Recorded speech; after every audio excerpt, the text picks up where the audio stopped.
Assalamualaikum, kembali lagi diajak anak.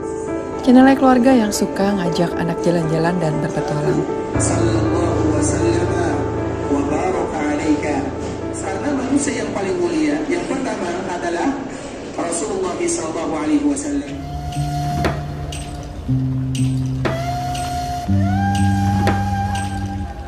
Madinah itu adalah kota suci kedua bagi umat Islam setelah Mekah. Letaknya di wilayah Hijaz, Arab Saudi. Kota ini punya nilai historis dan spiritual yang sangat tinggi karena menjadi tempat hijrah Nabi Muhammad SAW dan lokasi berdirinya Masjid Nabawi yang megah. Di dalam Masjid Nabawi juga terdapat makam Nabi Muhammad SAW yang menjadi tempat ziarah bagi jutaan umat muslim setiap tahun. Istimewanya lagi, di dalam masjid juga terdapat raudhah. Ini tempat mulia di mana insya Allah doa-doa yang kita panjatkan di sana akan dijabah.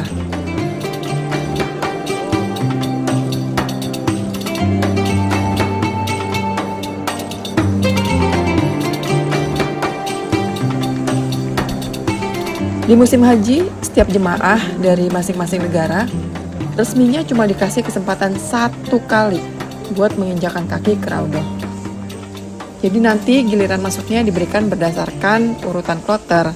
Lalu masuknya juga dipisahkan antara jemaah laki-laki dan jemaah perempuan. 30 Juni 2024, saatnya jemaah laki-laki kloter 32 JKS diizinkan untuk masuk raudhah. Nah ini Papa Herwin termasuk di dalamnya sama yang kakung. Selesai sholat zuhur berjamaah, langsung baris membentuk antrean. Jadwal ini nggak boleh skip karena nggak ada jadwal susulan untuk masuk raudhah. Makanya harus disiapkan sebaik-baiknya. Apalagi nanti di dalam raudhah juga waktunya dibatasi karena banyaknya jemaah yang mau masuk. Jadi waktu itu kita diwajibkan pakai seragam haji Indonesia saat masuk raudhah. Ini supaya petugas di sana tuh mudah mengenalinya. Ini dari negara mana gitu kan, nanti dia tinggal cek kloternya. Lalu kartu nusuk sebagai identitas jemaah haji juga wajib dibawa. Ini salah satu syarat masuk yang akan diperiksa oleh petugas. Dan di dalam ternyata itu antriannya juga udah panjang. Mereka ngantrinya duduk di kafling-kafling yang dijadiin sebagai tempat transit, menunggu giliran rombongannya menuju raudhah. Dan akhirnya saatnya pun tiba. Alhamdulillah bisa juga menginjakan kaki di raudhah. Raudhah terletak di antara lokasi yang dulu menjadi rumah dengan mimbar Rasulullah. Itu tempat dulu beliau memberikan khutbah. Mimbar Nabi memiliki 12 anak tangga, sementara rumah Nabi adalah tempat beliau dimakamkan.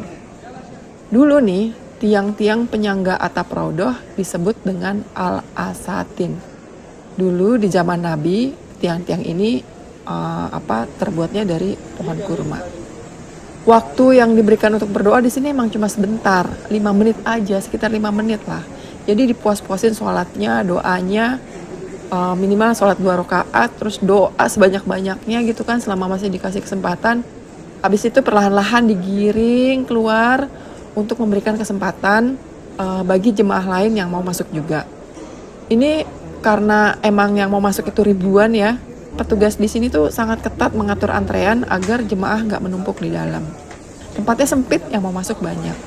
Makanya nggak banyak dokumentasi raudhah yang diambil karena fokusnya adalah ibadah. Berdoa sebanyak-banyaknya di tempat yang mustajab itu tujuan utama. Setelah digiring untuk keluar raudhah, ternyata udah deket waktu asar. Langsung aja rombongan masuk lagi lewat pintu sebelahnya, lewat pintu Abu Bakar. Nah, di sini nih ternyata sebenarnya sebelahan banget sama area raudhah. Kalau kita lewat itu ya masih kelihatan area raudhahnya, cuma dibatasi ada semacam tirai gitu, tali gitu. Bagian yang dilewati ini adalah bagian lama Masjid Nabawi.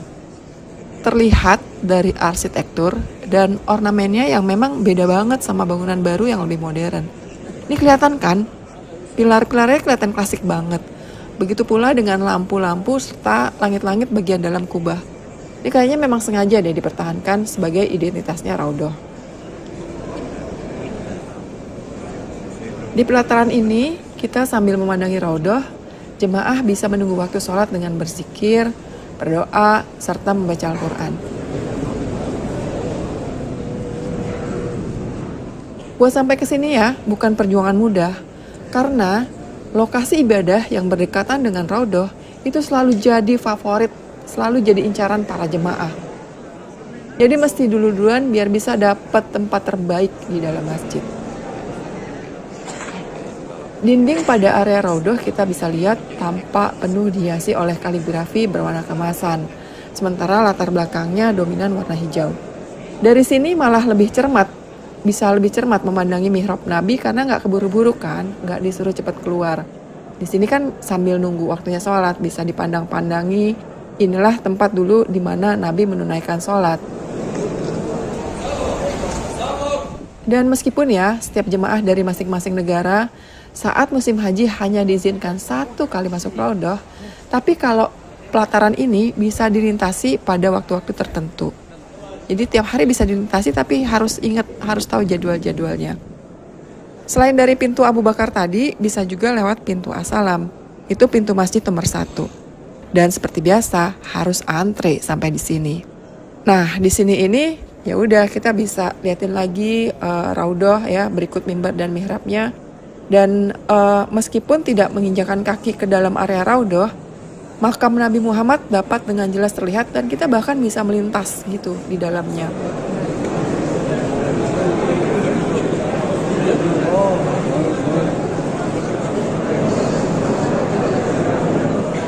Berdampingan dengan makam Nabi, terdapat pula makam Abu Bakar As-Siddiq serta makam Umar bin Khattab. Ini adalah para sahabat Nabi. Nabi Muhammad kan wafatnya tahun 632 Masehi. Nah, lokasi makam beliau ini kan sekaligus lokasi rumahnya. Dulunya ini kamar yang digunakan beliau bersama istrinya, istri beliau Aisyah. Kamar ini tersambung dengan Masjid Nabawi sejak zaman Khalifah Al-Walid bin Abdul Malik. Sahabat yang terakhir dimakamkan di sini, yang paling belakangan adalah Umar bin Khattab. Waktu itu Umar bahkan meminta izin khusus pada istri Nabi Aisyah untuk bisa dimakamkan di sebelah makam Nabi serta sahabatnya Abu Bakar yang sudah berpulang lebih dahulu.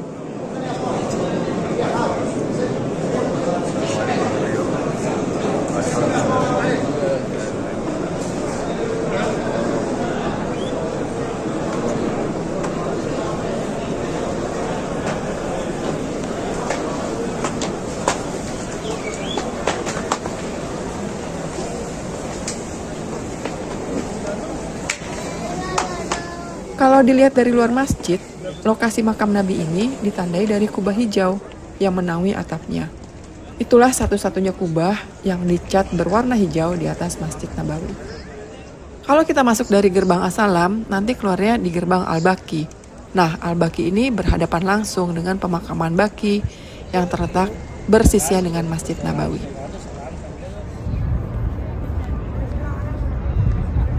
Di Madinah, jangan sampai ngelewatin subuh di masjid. Selain itu memang kita di masjid pahalanya besar ya, sholat di masjid, apalagi Masjid Nabawi. Tapi kita juga bisa ngeliat pemandangan yang paling romantis. Kita bisa ngeliat langit merah muda di atas Masjid Nabawi. Itu persis banget kayak pemandangan di kartu-kartu pos atau di kalender. Secantik itu pemandangannya.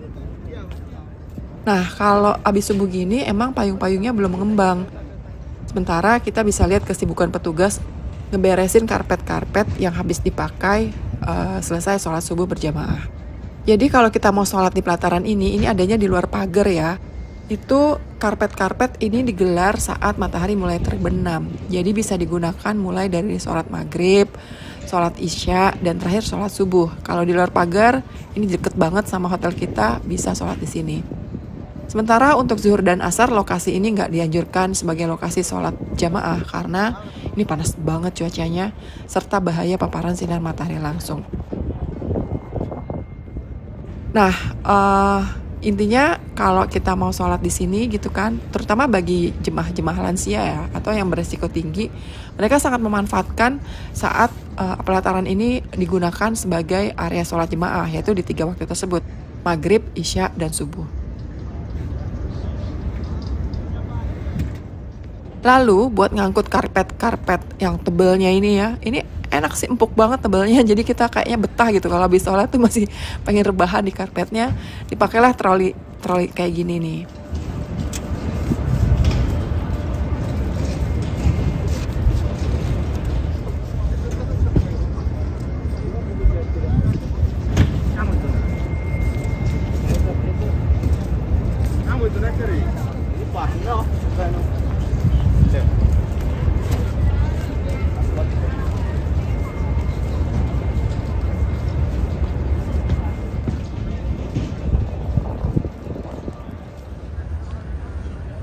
Nah, kesibukan pagi juga terjadi di dalam masjid, terutama distribusi air zam-zam. Di Nabawi, air zam-zam tidak seberlimpah di Masjidil Haram. Ya, namanya juga didatengin dari sana ya, sumbernya memang di Masjidil Haram. Jadi, kalau kita mau dapat air zam-zam, harus agak awal tiba di masjid menjelang sholat berjamaah. Sering banget sih kalau habis sholat jamaah gitu kita kehabisan air zam-zam karena memang stoknya nggak sebanyak di Masjidil Haram.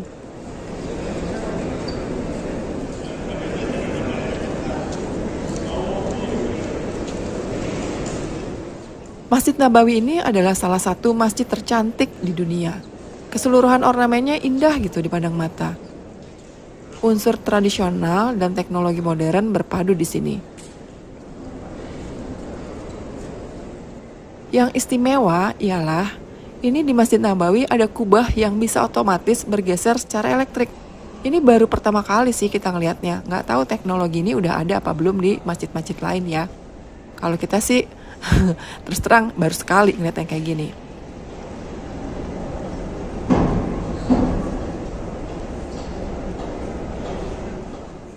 Nah, ini penampakan pergeseran kubah kalau dilihat di rooftop. Kubah yang bergeser ini menjadi peneduh dari teriknya matahari dan bisa dibuka kalau pengen dapat cahaya dan sirkulasi udara yang lebih besar.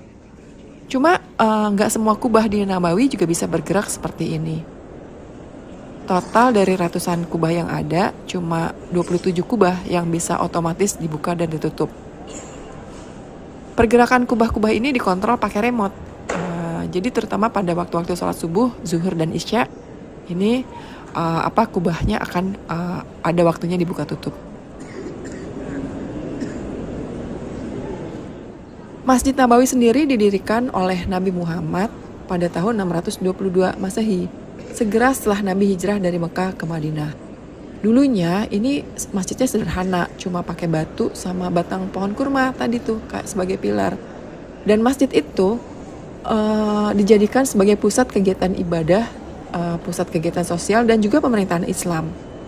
Di sekitar masjid, Nabi membangun ruang tinggal untuk dirinya dan keluarganya, termasuk ruangan Aisyah yang kini menjadi lokasi makam beliau. Seiring berjalannya waktu, Masjid Nabawi mengalami beberapa kali perluasan. Khalifah Umar bin Khattab dan Utsman bin Affan melakukan perluasan besar pertama untuk menampung jemaah yang semakin banyak. Lalu pada masa dinasti Umayyah dan Abbasiyah, masjid kembali diperluas dan ditambahkan dekorasi serta kubah pertama di atas makam Nabi. Perluasan terbesar terjadi pada abad ke-20 di bawah kerajaan Arab Saudi. Ini area masjid diperluas hingga mencapai lebih dari 100.000 meter persegi dengan tambahan kubah yang besar-besar, payung otomatis di halaman, serta fasilitas-fasilitas modern lainnya.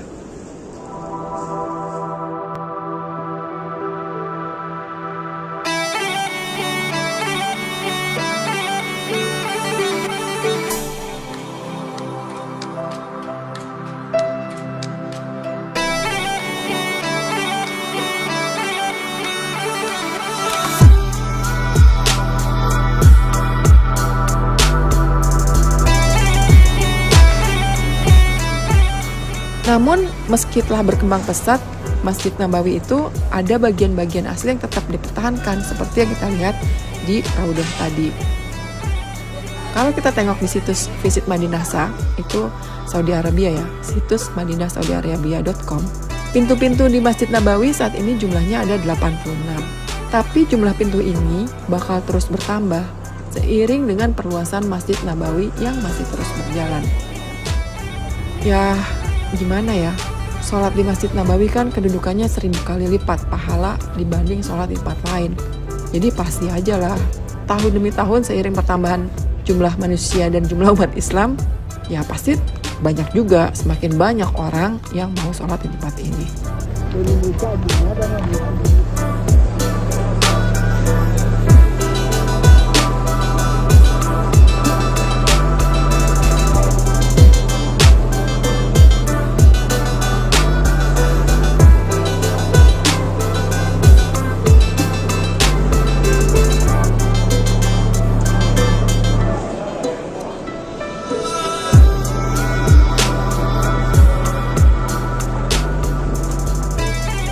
Kubah berwarna hijau itu adalah kubah pertama Masjid Nabawi. Dibangunnya di area kamar Nabi di atasnya tuh di tahun 678 Hijriah. Ini kayaknya sejarah banget ya. Ini juga kita mengutip itu sih, visit Madinah saudiarabia.com ya.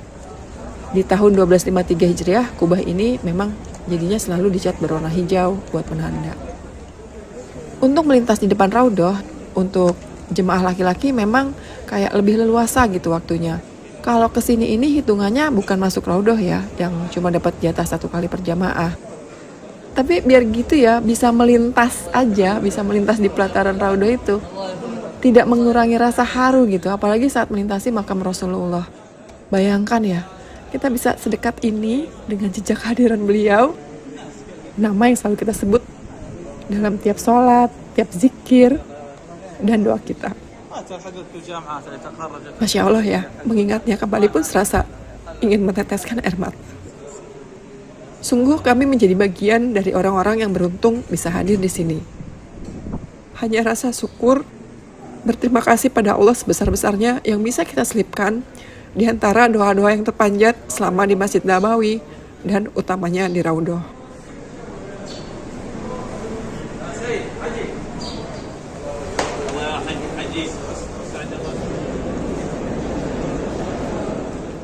Hari Kamis, ba'da asar di Masjid Nabawi. Suasana masjid itu ramai. Kebanyakan jemaah menunggu hingga maghrib tiba.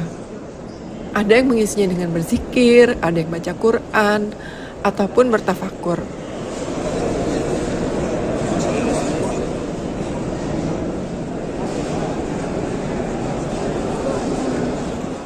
Panjangnya waktu yang dihabiskan di dalam masjid, sebagian jemaah ada yang sampai membawa bekal gitu.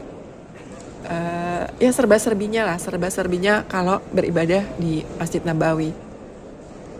Terus kita juga bisa ngeliat sejumlah petugas masjid tampak membagikan kurma. Dan ternyata kalau hari Kamis tuh gak cuma ada kurma yang dibagikan, ada juga makanan lain. Sebelum bagian makanan tuh ada plastik panjang gitu kan, dibentangkan di depan chef untuk alas makan. Ini menggelar plastik panjang ini kayak bagian dari tradisi Arab Saudi sih. Kita kalau misalkan makan gitu di rumah makan, kalau kita makan ala Arab juga kan digelarin plastik nih buat alas makan biar nggak berantakan, biar nggak berceceran sih tepatnya. Jadi itu bisa mengotori tempat sholat kan.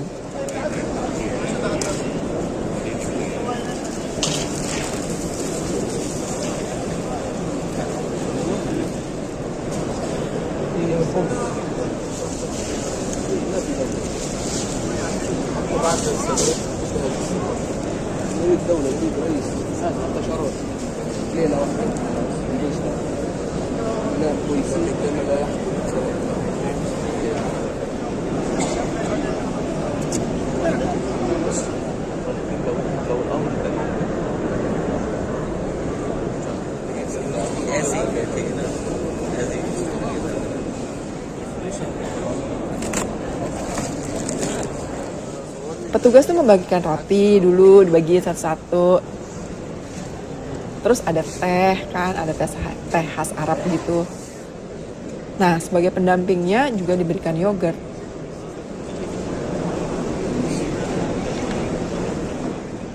Katanya nih, makan gratis gini adanya di setiap Senin dan Kamis.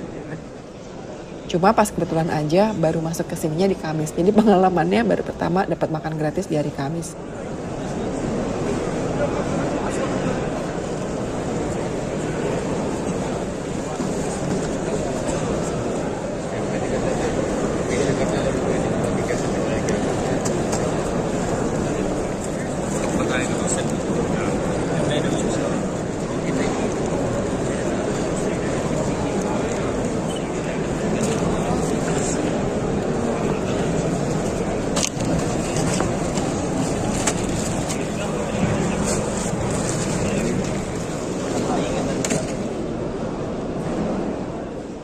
Semakin mendekati waktu maghrib, masjid semakin penuh. Jemaah yang baru datang udah mesti untung-untungan dapat tempat di dalam masjid. Air zam-zam juga mulai di loading ulang. Udah banyak termos yang habis isinya. Jadi tipsnya memang buat yang mau sholat jemaah dan dapat tempat istimewa di dalam Masjid Nabawi, datangnya harus jauh lebih awal. Kalau enggak, harus siap-siap ikhlas, nggak kebagian tempat dan sholat di luar.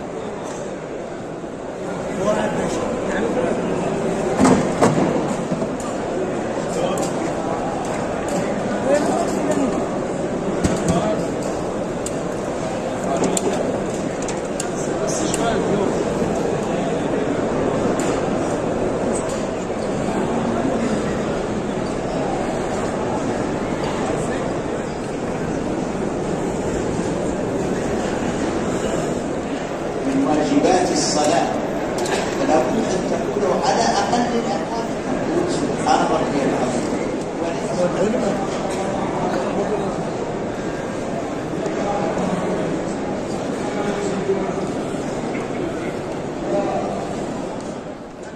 Sementara ba'da maghrib di pintu 19 Masjid Nabawi, setiap hari ternyata ada pengajian Indonesia. Catat itu, pintu 19.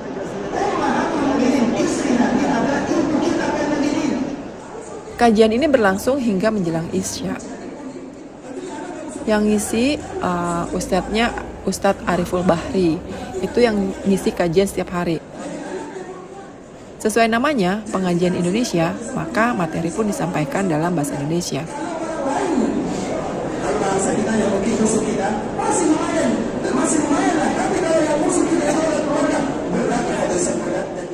Alhamdulillah ya, dapat ilmu banyak dan dimudahkan gitu kan.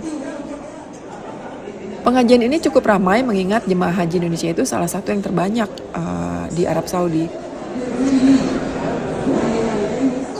Bahkan kadang ada jemaah asal Malaysia yang ikut kajian ini juga mempertimbangkan bahasa Indonesia yang juga bahasa Indonesia kan mudah ya mereka pahami. Subhanahu wa ta'ala menjadikan nabi yang pertama sehingga Allah Subhanahu wa ta'ala menyebutkan di dalam Al-Quran an-nabiyyu aula bil mu'minina min anfusihim. Sesungguhnya Rasulullah sallallahu alaihi wasallam lebih pantas bagi seorang mukmin dibandingkan dengan dirinya. Artinya selesai Nabi tidak akan pernah memperlama. Nabi akan segera pulang ke kota Madinah. Kemudian Nabi sallallahu alaihi wasallam, kita kembalikan kepada Nabi sallallahu alaihi wasallam. Sallallahu wasallam wa baraka alaika. Sallallahu wasallam wa baraka alaika. Sallallahu wasallam. Karena manusia yang paling mulia, yang pertama adalah Rasulullah sallallahu alaihi wasallam. Yang kedua adalah kakeknya Nabi Ibrahim alaihi salam. Yang ketiga yang paling mulia adalah Kalimullah. Siapa Nabi yang namanya Kalimullah? Nabi Musa alaihi salam. Kemudian siapa setelahnya?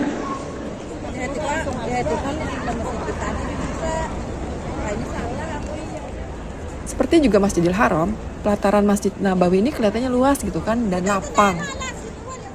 Jadi selain payung-payung raksasa yang berfungsi sebagai peneduh, nggak ada struktur bangunan lain gitu yang kelihatan menghalangi pemandangan kita ke arah masjid.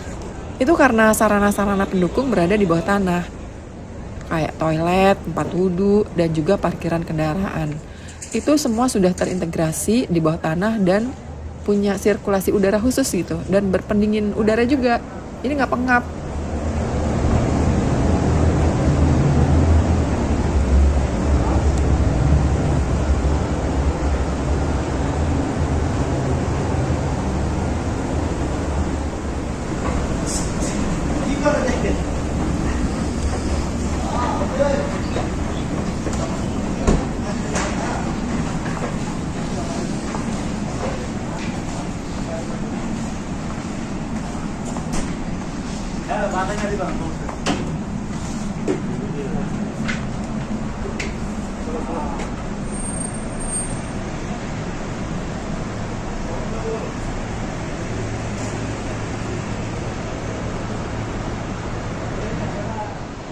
Untuk tiketing parkir di sini menggunakan mesin tiket otomatis.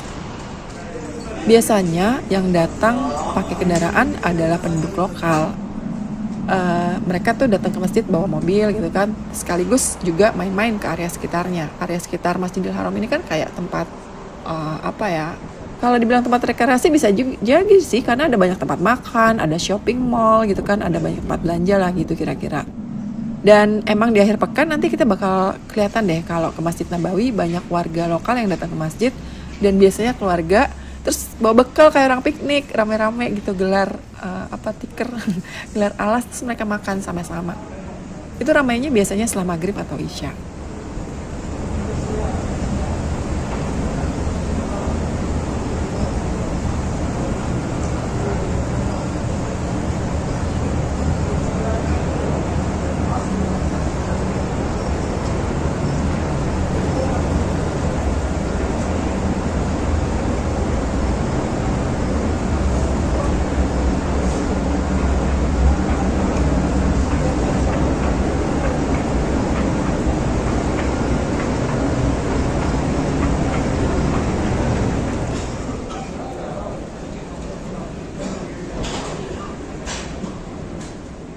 Masjid Nabawi juga membuka rooftopnya untuk dijadikan syaf sholat bagi jemaah. Tapi kalau siang begini ya kosong ya pelataran bagian ini. Soalnya panasnya memang nggak mendukung buat ibadah. Kalau nggak kebagian tempat di dalam, bagaimanapun sholat di pelataran tuh yang di bawah payung emang jauh lebih nyaman sih. Apalagi payung-payung juga dilengkapi dengan kipas. Itu kipasnya gede-gede gitu kan.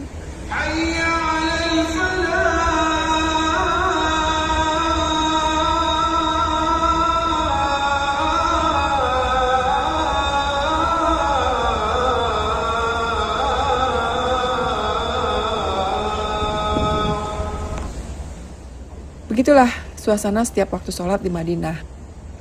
Penuh sampai keluar-keluar ya, apalagi begitu azan tiba kita baru nyampe, wah udah pasti deh ngantri buat masuk. Bahkan seringnya pelataran ini juga nggak sanggup menampung jemaah, jadi banyak juga yang mengikuti sholat berjamaah dari emperan toko nih. Kan di belakang masjid tuh ada emperan, ada toko-toko banyak tuh, itu emperannya sering dibuat sholat berjamaah.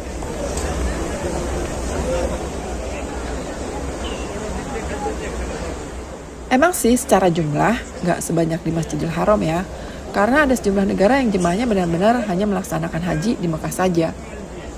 Sebagian tidak memasukkan program ziarah ke Madinah, jadi bagian dari rencana perjalanan mereka.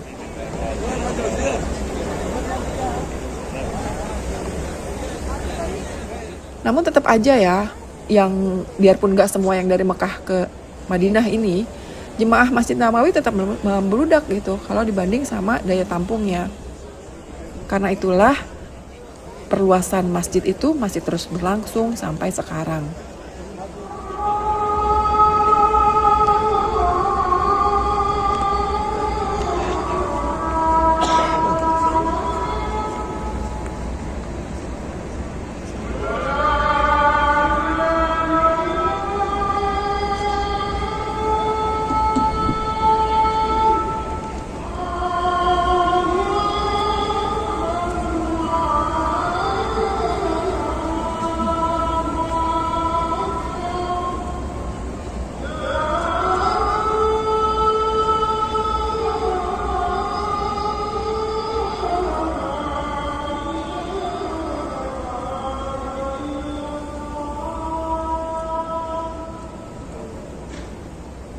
Sekian cerita dari Masjid Nabawi di Madinah kali ini.